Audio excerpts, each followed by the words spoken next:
Halo, assalamualaikum warahmatullahi wabarakatuh. Apa kabar kawan-kawan semua, sahabat keren dimanapun berada. Kali ini kita akan melanjutkan materi tentang asam basa. Terutama kita akan belajar tentang bagaimana menghitung pH menggunakan indikator seperti metil oren, bromtimol biru, metil jingga, dan sebagainya ya. Dan karakteristik dia itu tentunya dia memiliki rentang atau trayek pH. Jadi kita tidak bisa seperti alat yang canggih, misalnya seperti pH meter digital.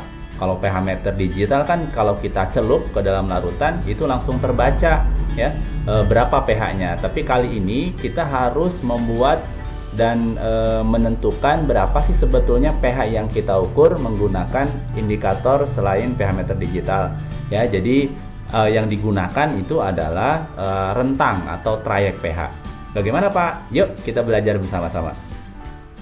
Yuk teman-teman, mari kita belajar langsung dari contoh soalnya ya. Suatu larutan diuji pH-nya menggunakan 3 indikator nih ya.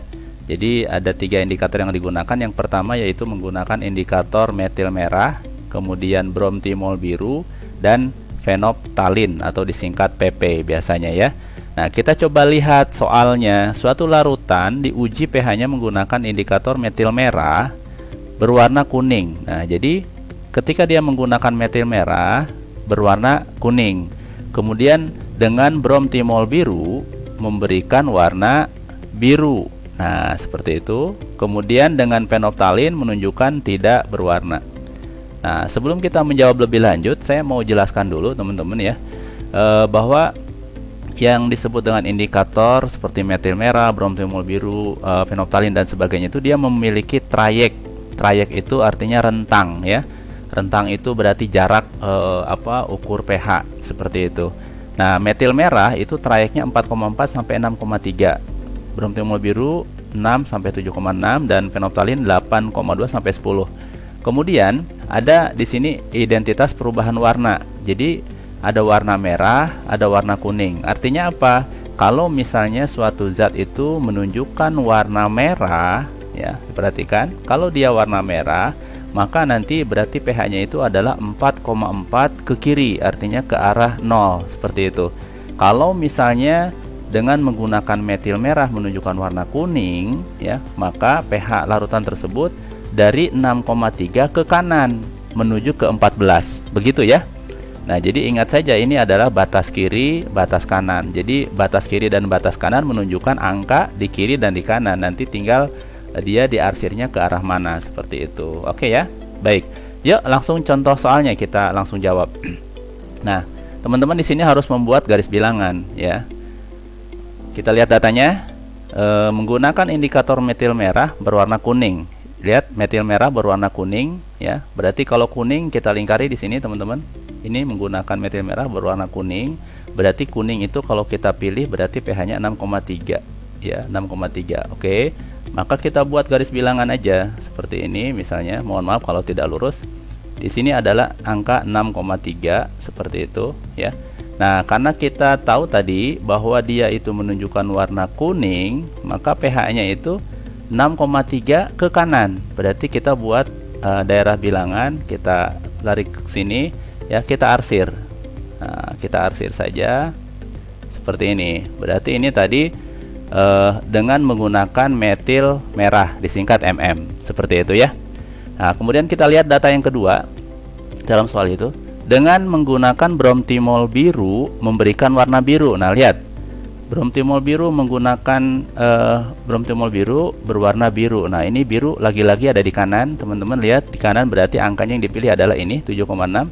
Nah, dalam garis bilangan 7,6 tentu ada di sebelah kanannya 6,3 ya. Ya, kita buat saja di sini misalnya 7,6. Meskipun skalanya mungkin tidak sesuai ya secara matematis, tapi paling tidak posisinya jangan sampai salah. Nah, kemudian kita tarik. Nah, kalau dia 7,6 menunjukkan warna biru, berarti dia ke kanan lagi teman-teman, ke sini ke kanan ya. Oke, arsirnya kita bedain deh seperti ini misalnya ya. Oke, good. Kemudian data terakhir, dengan menggunakan bromtimol biru, dengan menggunakan fenolphthalein dia menunjukkan tidak berwarna. Lihat data fenolphthalein itu tabel ketiga, baris ketiga, dia tidak berwarna itu di sini, di kiri teman-teman ya. Oke, berarti di kiri itu angka kiri yang kita pilih. Nah, 8,2 berarti kita buat skalanya di sini. 8,2 anggaplah di sini ya. 8,2. Nah, ke kanan apa ke kiri? Betul, ke kiri. Jadi dari 8,2 ke kiri. Set, kita buat di atasnya ke arah kiri. Nah, seperti itu. Kita buat arsir deh. Oke. Nah, sekarang kita sudah membuat garis bilangan. Ada yang tadi menggunakan brom timol biru, ada yang menggunakan penoptalin ya, seperti itu. Sudah ada 3 nih yang sudah kita buat. Nah, sekarang mana pH-nya sebetulnya seperti itu. Nah, cara mudahnya gini teman-teman. pH itu adalah daerah yang paling banyak pertemuan daerah arsirannya ya, rentang dimana di situ paling banyak bertemunya daerah arsiran. Nah, kita lihat sekarang kalau misalnya pH-nya katakan 6,3 sampai 7,6, kita lihat ke atas, ke sini ke atas ya. Ini hanya ada 2 daerah arsir ya. Hanya ada ini 1 dan 2 di sini. Oke, sekarang kita lihat lagi ke arah kanan lagi, set, dari 7,6 sampai ke 8,2. Ada berapa daerah arsir ke atas? Ada 1, 2, 3. Nah, berarti ini ada 3 daerah arsiran ya. Oke, seperti ini dari 7,6 sampai 8,2. Nah, coba mungkin kita penasaran, jangan-jangan 8,2 ke kanan, Pak. Nah, kalau 8,2 ke kanan, ini hanya ada 2 daerah arsir, 1, 2. Di sini tidak ada, seperti itu ya.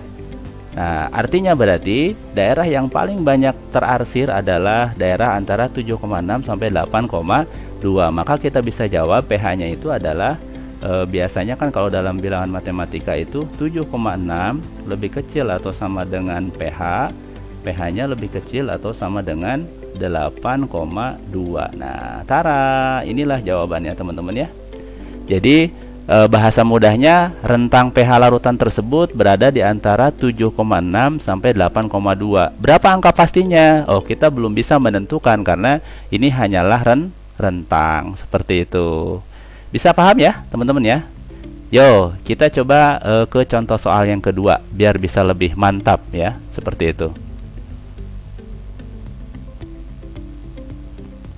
Oke ya, nah sekarang kita coba lihat contoh soal yang kedua teman-teman ya. Ini mungkin lebih aplikatif karena soalnya adalah kita diminta untuk menentukan perkiraan pH pada limbah A dan limbah B ya, diuji oleh beberapa indikator yang ada di sini. Nah, teman-teman kan tentu tahu bahwa misalnya kalau di depan rumahnya itu ada got ya, itu kan tentu limbah. Nah, kita penasaran nih, berapa sih pH-nya, maka bisa digunakan indikator-indikator di bawah ini. Yuk kita langsung selesaikan ya. Nah, limbah A dan limbah B diuji oleh beberapa indikator menunjukkan hasil sebagai berikut.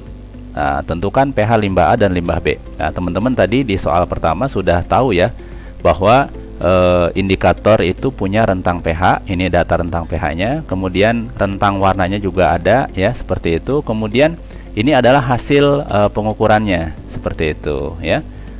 Ada limbah A menunjukkan warna biru, limbah B menunjukkan warna merah. Yuk, nah kalau untuk seperti ini teman-teman kita jawab satu persatu dulu. Misalnya kita ingin selesaikan limbah A ya, maka kita lihat tabelnya limbah A gitu ke bawah ya, seperti ini ya. Jangan lihat dulu yang B, kita lihat dulu yang A. Jadi nanti ada 2 garis bilangan kita selesaikan. Maka kita coba cek dulu, misalnya yang limbah A teman-teman ya, sama seperti tadi. Data pertama lakmus. Lakmus itu dia menunjukkan warna, mulai dari sini mengerjakannya, biru. Oke, biru berarti biru itu ada di kanan. Oke, kanan itu berarti 8,3. 8,3 ke kanan, seperti itu kan.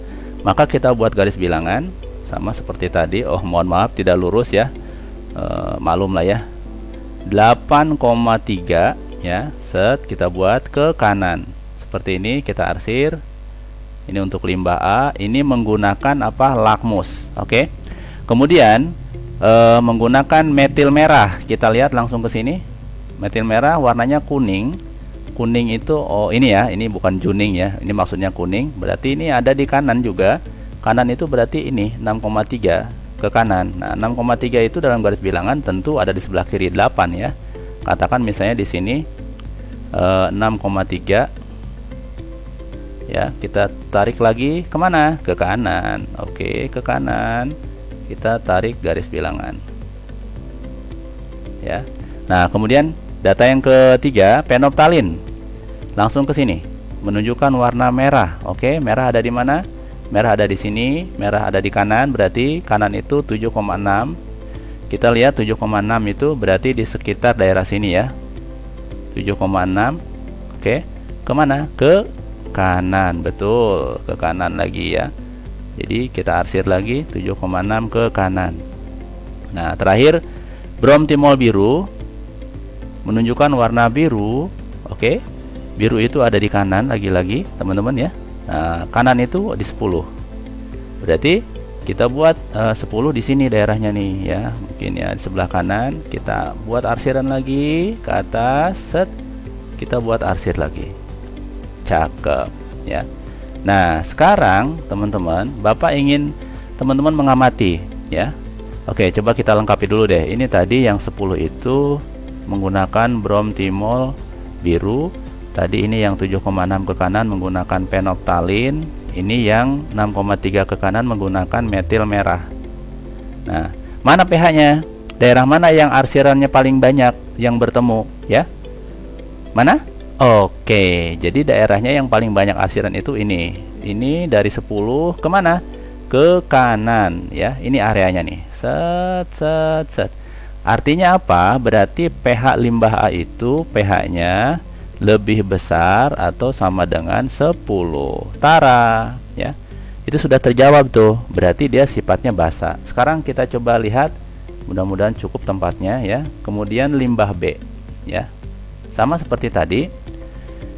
Dengan menggunakan lakmus dia menunjukkan warna merah teman-teman nih. Ini sekarang limbah B ya, merah, berarti merah itu ada di kiri, maka kiri itu 4,5 ya, ke kiri. Nah, ini 4,5 ke kiri, maka kita buat garis bilangan.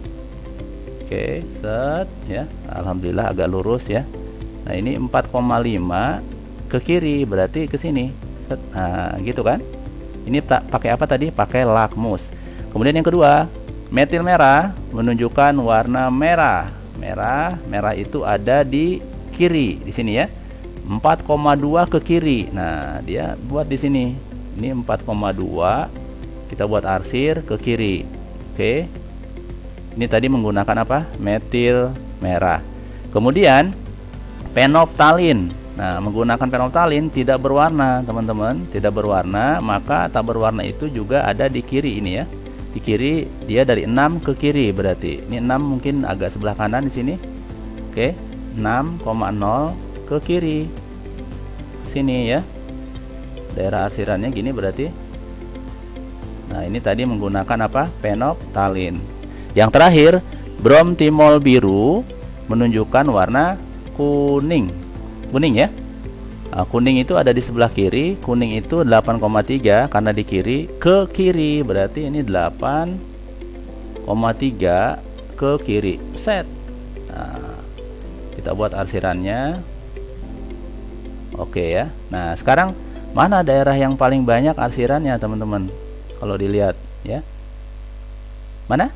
Oke, ternyata daerahnya yang banyak diarsir itu yang bertemu atau daerah irisannya itu ini nih. Set, Bapak lingkari. Set, set, set. Karena dia ada 4 arsiran. 1, 2, 3, 4. Berarti pH limbah B itu ya, pH-nya adalah gimana? pH-nya lebih kecil atau sama dengan ini tadi. Berapa? 4,2. Maka dia bersifat asam. Kalau ini bersifat tadi yang A itu basa. Oke, sudah semakin jelas ya.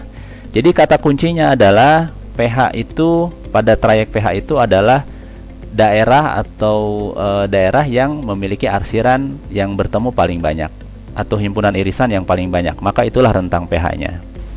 Nah, bagaimana teman-teman? Semoga sudah semakin paham ya tentang bagaimana cara menghitung pH menggunakan indikator-indikator yang mempunyai trayek atau rentang pH. Ya, teruslah belajar, semangat ya, jangan mudah menyerah karena ilmu itu bisa dari berbagai sumber. Ketika kita ada kemauan, pasti ada jalan. Sampai jumpa sahabat The Keren semua. Assalamualaikum warahmatullahi wabarakatuh.